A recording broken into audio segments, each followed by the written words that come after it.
I really only have one question. Are you going to wait till week 5 to ask your question this year? Is that Buddy, what it's going to take? You can't ramp it up a little bit in week 3? I'm going to try. I guess I'll try. Last week? I'm going to try before the Memphis game because holy cow, man. Holy cow. This program needs another dose of Clark because it's out of control. Welcome into the Vitamin Energy Warchant wrapping up Florida State's 28-13 loss to Boston College. It's still BOGO, Warchant BOGO, still the passcode, and get you buy one, get one free. Buy 10, get 10 free. Buy 20, get 20 free. You may need it. Maybe you'll spike it if you want some after watching a game put whatever like you need in this. The Noles lose 28-13, fall to 0-2 on the season. Your fault, Vitamin Energy. A season that started with Florida State as a preseason pick to win the ACC, a favorite to make the 12-team college football playoff, number 10 in the country. Now they are 0-2 with losses to a pair of teams that went 7-6 last year. Yeah. And this one was worse than the first one, which is hard to say. Florida State got really dominated from their opening drives. Yeah. BC scored touchdowns on 2 of its first 3 drives. Florida State went 3 and out on its first 3 drives. And, it was pretty even after that, Corey. Sure. Florida State hung with them after that, but the start of the game was as bad as it could get. Yeah, and you're just, the column that is going to be on the site soon. It might be on the site by the time you're reading this or watching this that I wrote is like we can throw a lot of blame at the feet of the quarterback, right? And heaven forbid, because we know he throws it at the feet of people, but it ain't all on the quarterback. Is that line in your column? It is in the column. I blew. You better not take it out. But it's not all on the quarterback, man. He was not good in the first half. That was abysmal, what we saw in the first half. But you ran for 21 yards, man. You get pushed around on the line of scrimmage.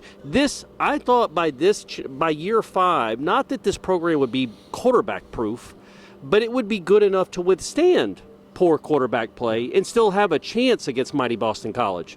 But your quarterback played really badly in the first half, and you had no chance. You couldn't move the ball because you can't run.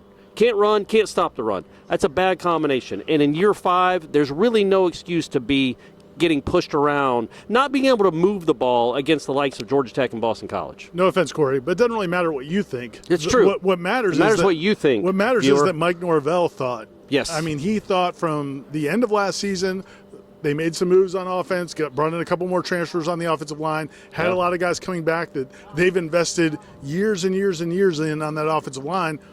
Likes the running backs. I mean, Mike Norvell thought the strength of this team on offense was going to be the running game. Right. And so we never thought DJ had to come in and throw the ball 45 times for them to have a chance to win a game. And we certainly know that that's not the answer right now. But they can't run the ball. And part of it is Georgia Tech stacked the line of scrimmage as the game went on because they weren't threatened by Florida State's passing game. BC did the same exact thing. Early in the game, it was 8 in the box, and Florida State just had no answer for it. Yeah. And then as the game went on, and BC backed off, Florida State still couldn't run the ball. Right. And it's just a disaster. They can't run the ball, and their skill players aren't good enough on offense. They made a few plays as the game went on, but they also failed to make a bunch of plays, drop passes. Just a complete breakdown. There's nothing really redeeming. 13 points at home against Boston College, who was not very good on defense a year ago. Hey, Kentron Portier, baby. Yeah. You got that, spot. And you got Mastromanno. Those are your 2 stars. Mastromanno in particular is your star, which is sad. It's sad that after 2 games, I think your 2 best players are your kicker and your punter. Not great. Not great when you spend the money that you spent to get in this roster. Not great after the season you had last year and you thought you were going to at least compete for an ACC championship. And it is, it's not quite Jacksonville State level, right? No, it's not. But it's almost as disappointing because of where you were. And now here you are again. We've leapt backwards to 2021. We've leapt back. Hey, look at me, Ira. Look at me. I know there's other stuff going on, but look at me. We've leapt in the past to 2021 out of nowhere. And that's what's really, really concerning because you're not just losing to mediocre football teams. Right. You're not really even competing all that well with them. Yeah, this was a game where Boston College was clearly the better team. Maybe the worst part of it is it wasn't even like BC seemed to be all that fired up. Like, it was very workmanlike. Yes, yeah. Like, they weren't surprised. There was not like a ton of emotion from that team. They just were better in all phases. And I think when you look at, obviously, we'll focus on the offense first. We'll keep it with DJ. The student section started chanting, "We want Brock," I think on the 3rd drive. Yeah. It might have been the end of the 2nd drive. And that's it's hard to hear them over the PA music they pipe in between every place, but we did hear it. We want Brock. The entire game day experience was a little lacking here. Yeah, no clock for the first quarter was cool, although all you did was see Boston College run the ball anyway, so you didn't miss much. But, students are chanting, we want Brock. That certainly probably didn't help.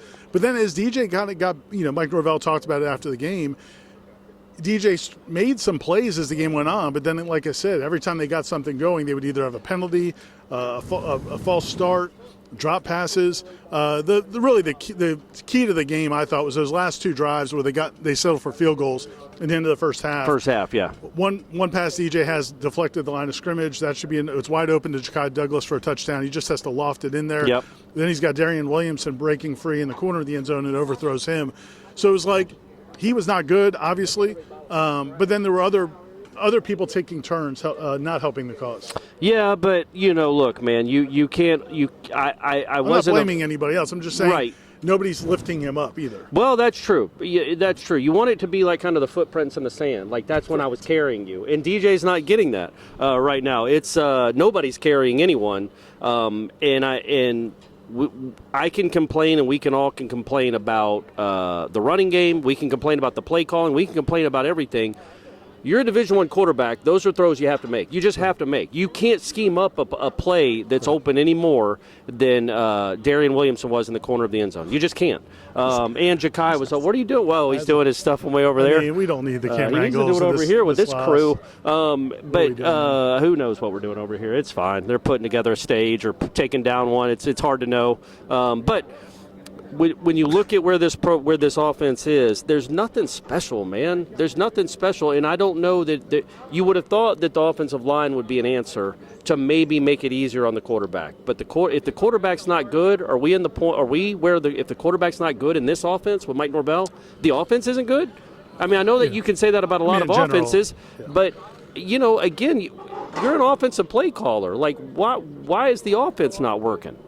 Yeah, why is the offense not working with the sixth-year or fifth-year quarterback? Yeah, so Mike Norvell was asked after the game whether or not he considered making a change to Brock Glenn or Luke Kromenhoek, I don't know, Lawrence Toafili, anybody you want to throw.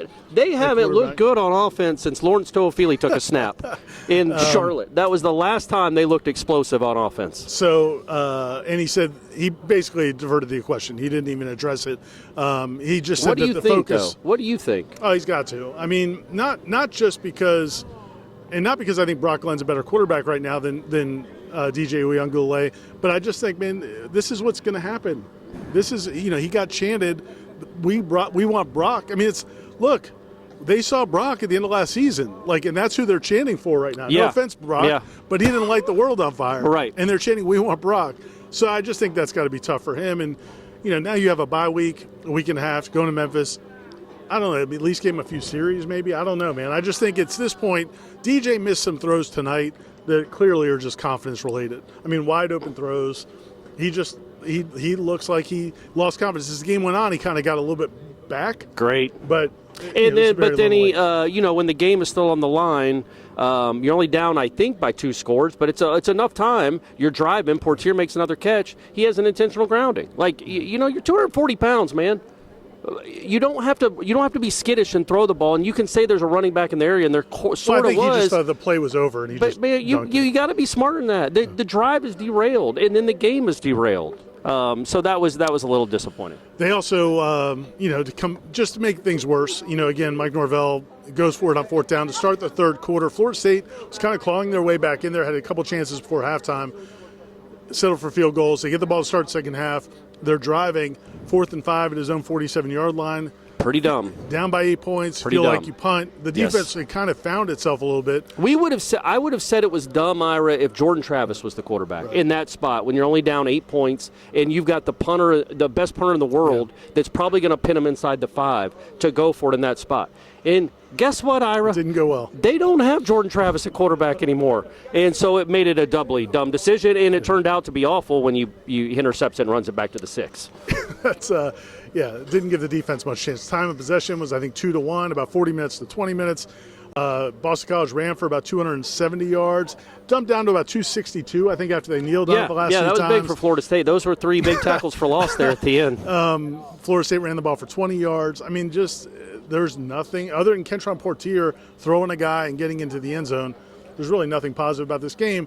Mike Norvell, though, after the game, once again says he believes in this team. Sure. He's sickened by this. He blamed himself for this team not being prepared. I did want to turn to one thing. The players we spoke to, DJ Lundy, Cam Riley, and Kentron Portier after the game.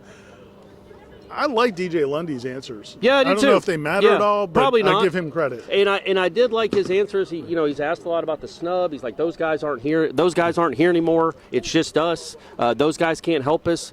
And then he said, we're all we got. We're all we need. And they're definitely all they got. I would say they need a little bit more than what they have, it would appear, because they got pushed around by Boston College. Do you think they know we're recording right now, or they just don't care? They clearly don't care. That's, all right, just making sure. They clearly don't care, I think they do know we're on camera. One other thing that Mike Norvell said I thought was kind of interesting is early in the game, really BC's first couple of touchdown drives, Florida State's defense was just not paying attention to the back coming out of the backfield. Yeah, weird. And Mike Norvell, even after Trayshawn dropped the one that might have been a touchdown on the first drive. And Norvell specifically said that's something we worked on and how disappointed he was by that. So there's something going on with this team, man, where you could ask yourself, are they not being coached well, or are they just not listening? That makes you think they're just not listening, because he specifically said that's something they've worked on. Yes. And it was open the entire first half. Yes, it was open for 4 or 5 huge plays, and they finally got a hold of it at the second half, but by that time it didn't really matter. And look, the defense played better, I guess, in the second half, but when you cut it to 21-13, you finally had a little momentum, the crowd had a little juice. You get a personal foul on the kickoff that's a touchback. On a kickoff that's a touchback, yeah. They had a personal foul. And then you give up 60 yards in 5 plays, and then you're never really in the game again. So there's not a lot to like about this team right now, honestly. There just isn't. They don't play smart. They certainly don't play physical. And they're not fun. They don't have a lot of big plays. They don't make a lot of big plays. They give up a few. There's nothing really redeeming about this team right now other than the kicker and the punter. But the stadium makes up for it with the ambiance, the music, That's feel true. for the game. That's true. The video board, some of the panels worked. The DJ piping in to the window, to the wall on 2nd and 9. All that stuff is great, man. All that stuff is great. It was a lot of fun. But hey, got 10 games left. Season's not over, Ira. The playoffs are over. No chance to make the playoffs, but the season's not over. Good news is they can't lose this week. Maybe Boston College is awesome, too. Maybe Georgia Tech and Boston College are the 2 best teams in the country. No? All right. Okay. Florida State is off this weekend. That is good news. They will practice, we believe, some this weekend. We'll be out there covering it. We'll see what the hell happens. They will play again. The next home game is a week from Saturday against Memphis, a team that Mike Norvell used to coach. And probably is going to be pretty motivated. Probably, and if you lose that, there's some indignity there, too. Yeah. All right. For Vitamin Energy, this is Corey Clark. Look at that. No-look catch, man. No-look catch. Aslan Hudjavandi. Go to vitaminenergy.com. Warchant BOGO is your promo code. And drown your sorrows in a little vitamin energy. It makes everything better. Thanks, guys. You guys were the best. You guys were the real heroes. You were the real MVPs.